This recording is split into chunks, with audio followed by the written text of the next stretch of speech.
Hello दोस्तों, कैसे आप लोग। आई होप कि आप लोग अच्छे और मजे में होंगे। तो पढ़ने वाले हैं क्लास 8th के साइंस का टॉपिक जिसका नाम है सोर्स ऑफ एनर्जी। यानी कि हम लोग इस वीडियो में सोर्स ऑफ एनर्जी यानी कि जो हम लोग को जहाँ से एनर्जी मिलता है उसके सोर्स के बारे में जानेंगे। तो हम लोग आज पढ़ने वाले हैं क्योंकि हमारा पार्ट 2 है जिसमें हम लोग पढ़ेंगे क्या। पार्ट 2 में हम लोग क्या पढ़ेंगे, कोल के बारे में पढ़ेंगे। कोल भी क्या है, एक सोर्स ऑफ एनर्जी है।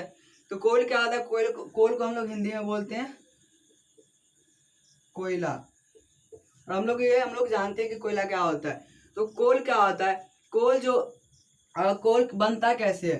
तो हम लोग सबसे पहले समझते हैं कि कोल हम लोग को उसको जलाने पर हम लोग को हीट मिलता है। उसका यूजेस होता है थर्मल पावर प्लांट में और ट्रेन के इंजन में यूज होता है उसको, मतलब इंजन को चलाने के लिए। तो और हीट प्रोड्यूस के लिए और इलेक्ट्रिसिटी जनरेशन के लिए थर्मल पावर प्लांट में यूज होता है। तो ये हम लोगों ने देख लिया इसका कुछ यूजेस था। लेकिन ये बनता कैसे है, तो जैसे कि क्या होता है, कहीं पर अर्थक्वेक आता है या फिर कहीं पर क्या आता है, सुनामी आता है। तो आप उस टाइम क्या होता है, जिस टाइम सुनामी या फिर अर्थक्वेक आता है तो बहुत सारे बिल्डिंग्स क्या हो जाते हैं, गिर जाते हैं। और उसके अंदर में क्या जाता है, बहुत सारे लोग उसके अंदर दबे रह जाते हैं। या फिर जब सुनामी आते हैं तो क्या होता है, पानी अपने साथ बहा करके बहुत सारे ऑर्गेनिज्म को क्या करता है, अपने अंदर वापस ओशियन में ले लेता है।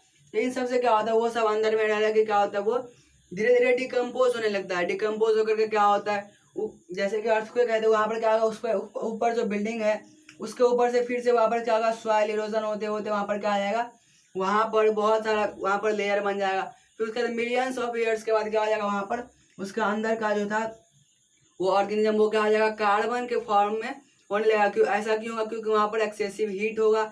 हीट क्यों होगा, क्योंकि हमारा कोर क्या है, वो हीट है। तो वहां पर क्या आएगा, वो हीट होगा। और प्रेशर के कारण, इन दोनों के कारण क्या होगा, वहां पर वो जो होगा वो प्रेशराइज हो जाएगा, एकदम टाइट हो जाएगा, हार्ड हो जाएगा। और वो क्या आ जाएगा, कार्बन का फॉर्म बन जाएगा। और उसी को क्या बोलते हैं हम लोग, जो ब्लैक कार्बन होगा उसको क्या हम लोग क्या बोलेंगे, कोल बोलेंगे। और इसी कोल के अंदर क्या होता है, जो बहुत पुराने होते हैं उसको क्या वो क्या होता है, वो होता है डायमंड। तो हम लोग यहाँ पर कोल समझ गए, कोल बनता कैसे है। अब हम लोग समझते हैं कोल के बारे में कुछ और डिटेल में।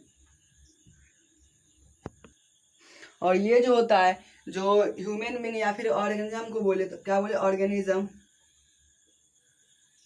से किस चीज में, कार्बन के फॉर्म को, यानी कि क्या है, कोल भी कार्बन का फॉर्म है। तो अगर किसी भी ऑर्गेनिज्म क्या होगा, कार्बन का फॉर्म जब बन जाएगा तो उस प्रोसेस को हम लोग क्या बोलेंगे, कार्बोनाइजेशन। यानी कि ऑर्गेनिज्म से कार्बन बनेगा तो उसको क्या बोलेंगे, कार्बोनाइजेशन। इस प्रोसेस को, इस पूरे प्रोसेस को क्या बोलेंगे, कार्बोनाइजेशन। अब हम लोग समझते हैं कि कितने टाइप्स के कोल होते हैं और कहाँ पर होता है। तो हम लोग बात करें अकरेंस ऑफ कोल की। अकरेंस कहाँ है, यानी कि कहाँ पर पाया जाता है, तो ये डीप अर्थ क्रस्ट में पाया जाता है। और क्या होता है ये, जैसे कि हम लोग इंडिया की बात करें, इंडिया में कहाँ कहाँ पर कोल का मतलब बहुत ज़्यादा प्रोडक्शन होता है। तो हम लोग पहला पढ़ाते हैं कहाँ, झारखंड में। झारखंड में। और दूसरा आता है वेस्ट बंगाल। इन दोनों में क्या होता है, बहुत ज्यादा कोल यानी कि इसके अंदर से निकलता है। यानी कि जिसके लैंड इसके अंदर से, जमीन के अंदर से, इन दोनों स्टेट में क्या होता है, बहुत ज्यादा कोल निकलता है। तो ये हम लोग का बात किया इंडिया का। यहाँ पर इंडिया में क्या होता है, ये सब कोल, ये मेजर स्टेट है जहाँ पर से कोल निकलता है, ये दोनों स्टेट है मेजर। अब हम लोग समझते हैं टाइप्स ऑफ कोल, यानी कि कोल कितने प्रकार के होते हैं। तो कोल होते हैं चार तरह के। कितने तरह के होते हैं, चार तरह के कोल होते हैं। जो सबसे मतलब लोएस्ट लेवल का कोल होता है, यानी कि जो सबसे लो क्वालिटी का कोल होता है उसको बोलते हैं पीट। और इसमें 30% सिर्फ कार्बन होता है। यानी कि इसके अंदर क्या होता है, सिर्फ 30% कार्बन होता है। यानी कि ये क्या होता है, कुछ समय के बाद ऐसा हो जाता है। यानी कि अगर हम लोग ज़्यादा टाइम तक उसको नहीं छोड़ेंगे सॉइल के अंदर, या फिर उसको प्रेशर और हीट नहीं देते रहेंगे, तो क्या होगा वो, और ज़्यादा टाइम तक नहीं मिलेगा तो क्या जाएगा 30% तक। यानी कि जो जिसके अंदर क्या होगा 30% कार्बन होगा उसको हम लोग बोलेंगे पीट। उसके बाद हम लोग बोलते हैं, इसका आता है लिग्नाइट।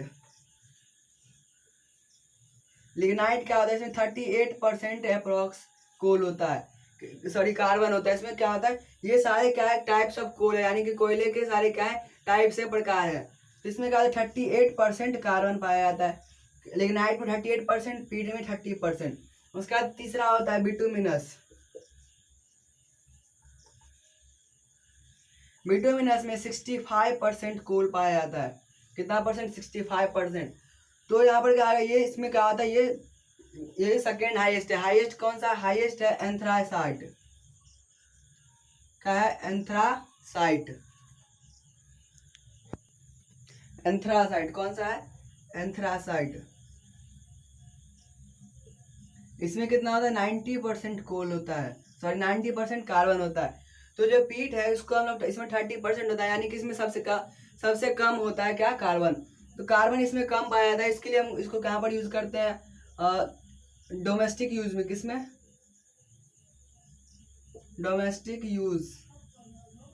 इसको हम लोग डोमेस्टिक यूज यानी कि घरेलू, जो नॉर्मल क्या होता है, बहुत जगह पर पहले के यानी क्या होता था, वहाँ पर चूल्हे में खाना बनता था, वो क्या होता था, मिट्टी का स्टोव होता था। उसके अंदर क्या होता था, यही इसी पीट यानी कि पीट का क्या होता था, यहाँ पर यूज होता था, पीट नामक कोयले का। उसका आता है लिग्नाइट, इसमें 38% है, तो ये यूज होता है थर्मल पावर प्लांट में हीट जनरेट के लिए। यहाँ पर क्या होता है, इसमें भी थोड़ा मतलब नॉर्मली हीट आ जाता है, तो 38% इसमें कार्बन होता है। इसका यूज कहाँ पर होता है, थर्मल पावर प्लांट में।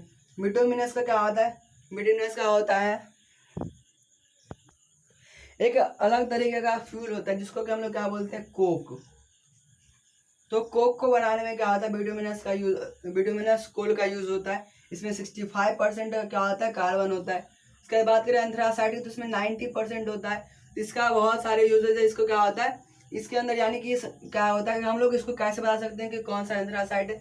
जिसके अंदर सबसे ज्यादा हीट आएगा उसको क्या बोलेंगे, एंथ्रासाइट। उससे कम जिसमें आएगा उसको बोलेंगे बिटुमिनस, उससे कम लिग्नाइट, और उससे कम आएगा तो उसको हम लोग पीट बोलेंगे। एंथ्रासाइट का अगर कुछ हम लोग यूजेज देख लें तो वो है, हम लोग बात करते हैं यूजेस ऑफ कोल। कोल के यूजेस के बारे में, तो वो सॉलिड, लिक्विड, गैस तीनों टाइप्स में होता है। तो सबसे पहले बात करें हम लोग कोक की। तो कोक क्या होता है, ये होता है एक क्या होता है, ये एक सॉलिड जैसा होता है। ये क्या होता है, एक सॉलिड तरह का फ्यूल होता है, जिसको कि हम लोग डोमेस्टिक या फिर इंडस्ट्रियल यूजेस में इसको लिया जाता है। इंडस्ट्रियल में क्या होता है, इसका यूज होता है कोक का। तो ये हम लोगों ने देख लिया सॉलिड। और ये क्या होता है, इसके अंदर बहुत कम मात्रा में स्मोक निकलता है या फिर नहीं निकलता है। और अगर हम लोग बात करें इसका, ये तो हो गया सॉलिड। लिक्विड की बात करें तो उसमें होता है कोलतार। कोलतार होता है जो कि किस चीज में यूज होता है, कोलतार यूज होता है फोटोग्राफी के लिए। जैसे कि फोटोग्राफिक मटेरियल को, जैसे कि हम लोग क्या देखते हैं, फोटो आता है कोई, उसके अंदर क्या आता है, उसके अंदर इसी कोलतार का यूज होता है। या फिर हम लोग रूफिंग मटेरियल यानी कि जो छत के ऊपर क्या होता है, जब ये पानी का लीकेज होता है तो इसको ऊपर से क्या किया जाता है, यूज किया जाता है। उससे क्या होता है, वाटर लीकेज ऑफ वाटर रुक जाता है। या फिर हम लोग देखें तो रोड पर भी यूज होता है। इसका क्या होता है, यूज होता है रोड बनाने में। इसका थर्ड है इसका गैसियस फॉर्म, जो कि क्या है, कोल गैस।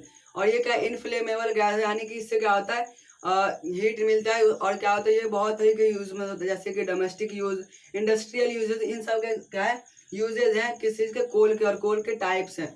ये तो है किस पे, इन द फॉर्म, मतलब in the amount of carbon. लेकिन ये सब क्या होगा, ये सॉलिड, लिक्विड, गैस के टाइप्स में हो गया। और इसका यूजेज हो गया कि कौन कौन सी चीज बनाने में यूज होते हैं।